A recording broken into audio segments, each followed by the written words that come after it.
What's up, guys? Welcome back to Newswave. So we just talked about the Switch Pro earlier this week after an analyst went ahead and just predicted, once again, seemingly like how they have like the past couple of years, that the Switch Pro would be coming out this year. Well, now we have actual information we can go over. This coming from Nintendo's own firmware for the Switch after new details were data mined from it. And we'll talk about that as some of the information that was pulled from the firmware got mixed into speculation. It's kind of all over the place, but again, we'll kind of go over all of that here today. Also, Cyberpunk 2077 was back in the news after a rumor that was so ridiculous, made the rounds so much that CD Projekt decided that they had to respond to it. And we're gonna go back to the year 2000 when apparently Microsoft tried to buy Nintendo. Guys, if you enjoy these videos, make sure that like button helps out a ton. And if you're new here to the Spawnwave channel, make sure you subscribe down below. And we're gonna start today with a game that I keep forgetting about, that being Outriders. It's developed by People Can Fly and published by Square. It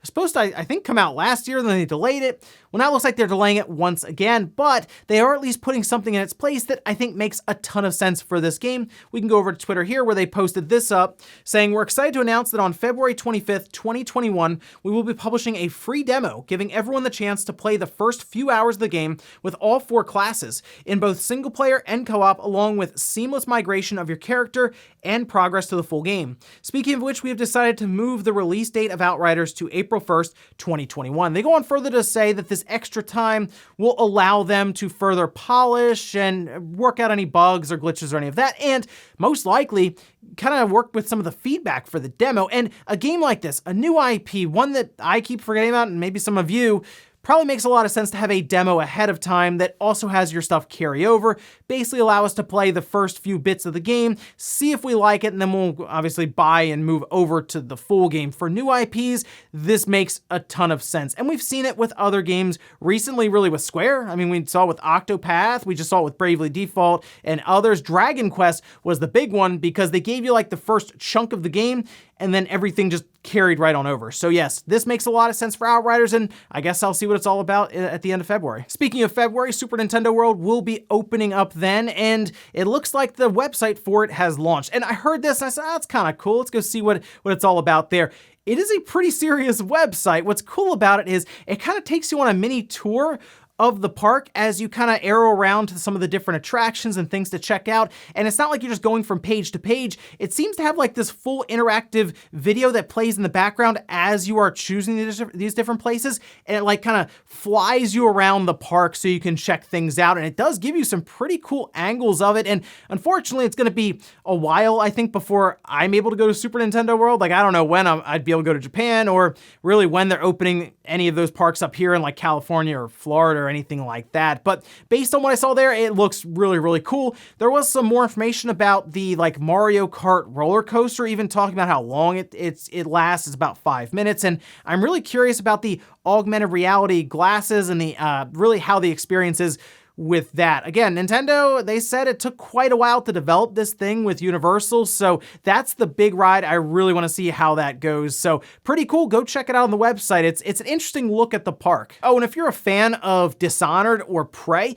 you're going to want to keep an eye on this project here that's being talked about. We can go over to IGN, who actually had this translated in an interview with Vandal. Harvey Smith, who is the Dishonored co-creator, says, "I'm not on Deathloop, I'm on something else, working with the guys who made Dishonored and Prey." That's interesting. Okay, so the Deathloop's coming out pretty soon, but Dishonored and Prey, developers from either end coming together to make a new game. And the big question now is, what would this new game be? Would it be Dishonored 3, which I guess they would probably have to do like an original story there. If you played through the Dishonored, you kind of know what I'm talking about with that. But like, I wouldn't mind seeing a new Prey. That would be really cool. I liked Prey. I played it on the PS4 Pro and I did enjoy it, but to see another one kind of in that universe would be cool as well. But that's something to keep an eye on here with Arkane. And now remember, in June, Microsoft just owns Arkane along with like, you know, all Bethesda and ZeniMax. So based on what Microsoft's done with some of the studios they've picked up and the creative freedom they've given them, maybe it's just a new IP. I don't know. I'm on board for any of it. It could be really cool to see. However, it's probably going to be a while. Like, it could be years at this point based on how they were talking about it here in this interview, but certainly looking forward to what they have. And guys, with some of the quick news out of the way, let's get into the bigger stuff. Let's start right away with the Switch revision, or I guess it's been dubbed, again, the Switch Pro. I still think Nintendo's going to call it the new Nintendo Switch, and based on some of the findings here in the firmware, I think that's becoming more and more of a reality here, and we're going to go over that. I'm going to go through some of the postings that were made by Michael Sayers on 4chan, and then kind of circle back, point out what's speculation and what we know seems to be fact coming out of this firmware. The new hardware is codenamed, I'm going to go with Alla on this one. It's using a Moriko SoC. That will be the same chip that's currently in the Switch right now that has the better battery life, or the Switch Lite. There's a bunch of references to it in code. The tablet itself definitely has an upgraded display. I don't know if it's 4K. Alla has firmware support for some Realtek chip that advertises itself as 4K UHD Multimedia SoC2, hence my belief it's 4K. That chip might be inside a new dock and not inside the tablet, though there's no way to tell from the firmware code yet. Alla does support handheld mode, so it is not a docked-only Switch or a console Switch. That was something we were kind of speculating on here and there. Would Nintendo do just like a box and put it out and that's part of the Switch family? Does not look to be the case here based on what Alla does support. The new display doesn't support power management or PWM. It has its own vendor specifics I had to reverse engineer and implement a month or two ago. An OLED was brought up quite a bit in some of the postings on Twitter, but this seems to be where that's coming from. Check my previous discussions with Hex Keys. The upgraded tablet display is an OLED screen, probably not higher resolution on tablet itself, so I guess the 4K Realtek chip is more likely to be the new dock than I thought it was. So, all right, a couple of things to pull from here. We now know the codename for this device, this revision, is Alla. All right, and from there, we know it's using the Moriko SoC, and they could do a few things still with that. They could overclock it based on what they're trying to attain here, and I still think all they're really looking to do is apparently have the display changed out and maybe make the games run a bit better, better resolution, better frame rate. Those are things they could do with this Moriko chip. Maybe the battery life won't be as high unless maybe they have a larger capacity battery inside. But the real interesting thing here is the idea of a new display, and it appears that the vendor number itself is different from anything Nintendo's used prior, so it wouldn't be the same display that we have now in the Switch, and that's where the speculation really comes in when it comes down to resolution and the display itself. Resolution to the TV at 4K, that's all speculation, and a lot of that pulls from that Realtek chip that appears to be designed for UHD playback 4K multimedia. That could very well be something Nintendo has set up for multimedia. The X1 kind of already supports that though, so that's interesting. Maybe Nintendo has the idea of implementing HDR as well, something that should also be supported here, and who knows, maybe that's what the new display would be used for. OLED is interesting. Remember, at the end of 2019, we had reports coming out of even Sharp themselves who mentioned Nintendo, which they probably were supposed to keep that quiet, but they had mentioned their IGZO technology with their displays. That could be what this is for. Like, maybe Nintendo is moving up to IGZO. Maybe they have the idea of, okay, we'll bring this technology in. Maybe they'll implement HDR, a higher refresh screen even. It's hard to say the direction they're going in with the new display because it could legitimately be like anything, really. Sure, it could be OLED, could be mini LED. But the biggest thing here is, there we go. There's the code name for this Switch revision. It's been pointed out in Nintendo's own firmware, which codenamed Alla. Moriko SoC, different screen, some sort of chip inside for multimedia 4K playback, at least it appears now. So new details here for this Switch revision. Again, the Switch Pro, I guess, but if it's using that Moriko SoC, there's gonna have to be some other changes around that. And they could. I mean, at this time, there's still a lot of things that were missing from this picture now, and we'll see what comes out of this. But the good news here, if it's in the firmware now, there's a chance that maybe we see it really start to show up in the first half of this year, looking for an announcement from Nintendo. But exciting stuff. New hardware is always fun, so we'll see what Nintendo has for us. Next up, let's talk about Microsoft attempting to break into the console market.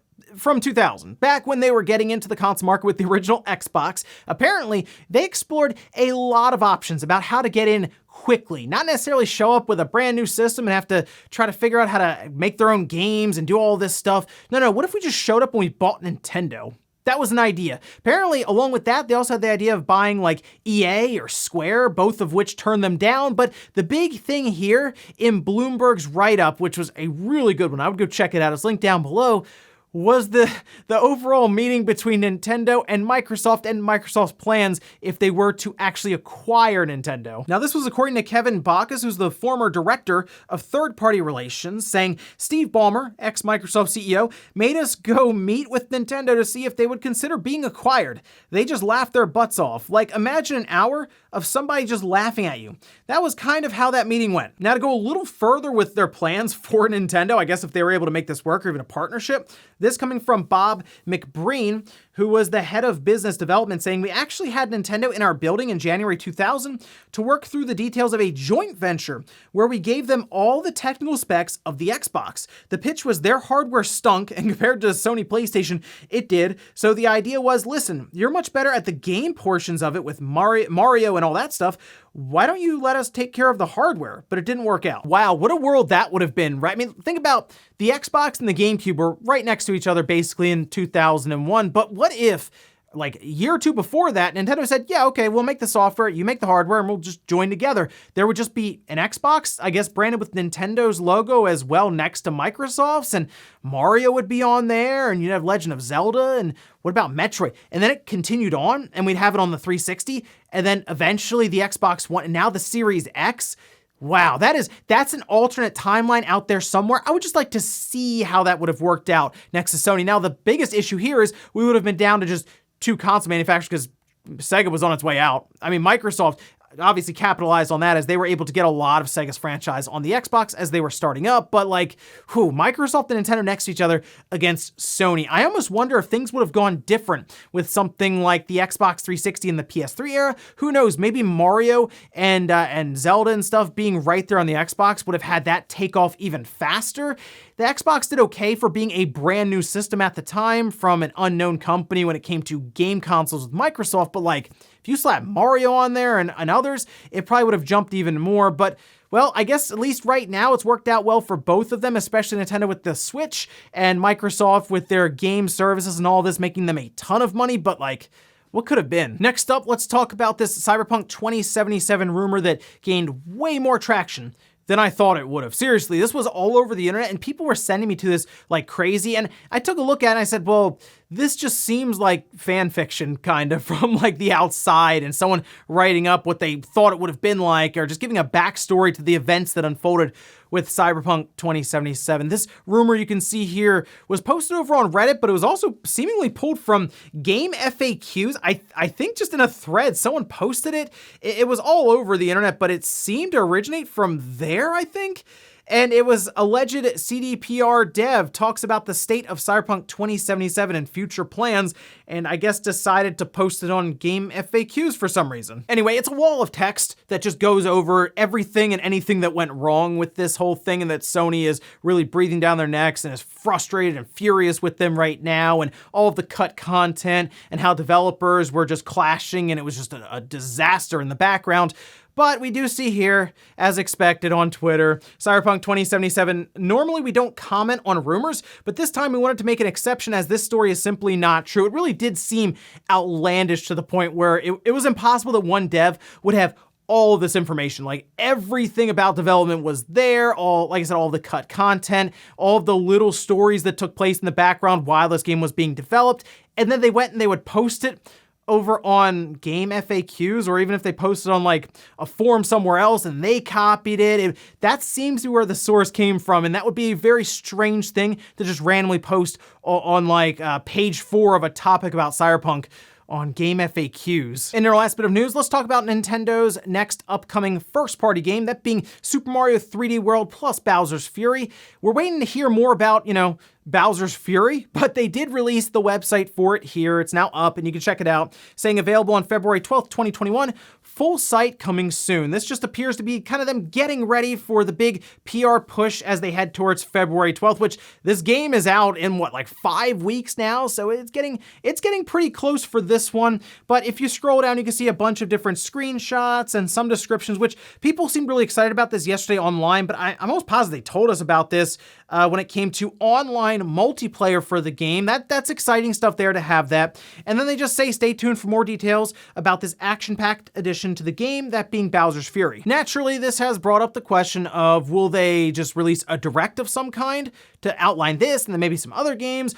Could they just do a Twitter drop? Yeah, they could. Could they just update this website? Yeah, they could do that too. I think what they will do here, however, is if it's not a direct that's streamed, it might just be like a pre-recorded video they put on YouTube that details Bowser's Fury, and then probably extra information about the game. Like, I'm sure there will be some quality of life additions, and how does the online multiplayer work? Is there like a room that these set up and invite people in, and can you run the whole game, or are there certain courses that are kind of branched off? Because remember, when we were leading up to like Super Mario Party, we thought the whole thing was going to be online multiplayer, and that's not exactly how it turned out in the end. So we'll see with this one, but good news to see some things moving in the background here with the whole site starting to get set up, because yeah, that means we'll probably start hearing something about this game pretty soon, maybe in the next week or two. And we'll finish up with the comment of the day, as you're seeing here. This is from Dan Eaton saying, the Series X just feels like a faster 1X. Yeah, you're actually right about that. And that is the biggest issue we ran into this last generation. It's for Sony and it's for Microsoft.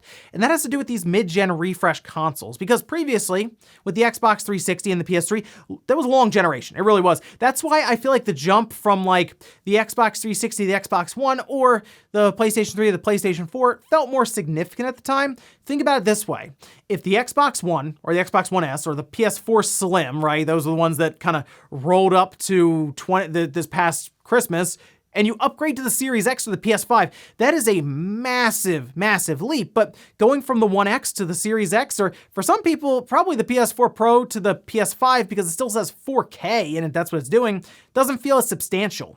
So that's kind of the biggest thing they're doing now. And that's probably why Sony looked at it and said, we got to make this seem as next gen as possible. Different controller, massively different look, the dashboard's completely different, all these things, whereas Microsoft said, it's mostly all the same, but obviously you have things like the SSD and the stronger system overall. But yeah, two different ideas there from either side. However, both of them had to figure things out with those mid-gen refreshes being there from last gen. And ladies and gentlemen, that's gonna do it here for Newswave. If you enjoyed this video, guys, hit that like button, really helps out. If not, hit the dislike. Leave comments down below about everything we talked about here today, whether there's the Switch Pro details that have been data mined from the firmware itself. The biggest thing for me is that display. What is Nintendo doing exactly if it's not the same as what we have had? Are they upgrading to OLED? Is it going to be mini LED? Is it going to be something with that IGZO display that we heard rumors of like a year and a half ago? Let me know what you think about that. And then what would it have been like if Nintendo and Microsoft joined forces, Microsoft with the hardware, Nintendo with the software, in like 2001? What would things look like now? Thanks guys for watching, and I'll see you next time.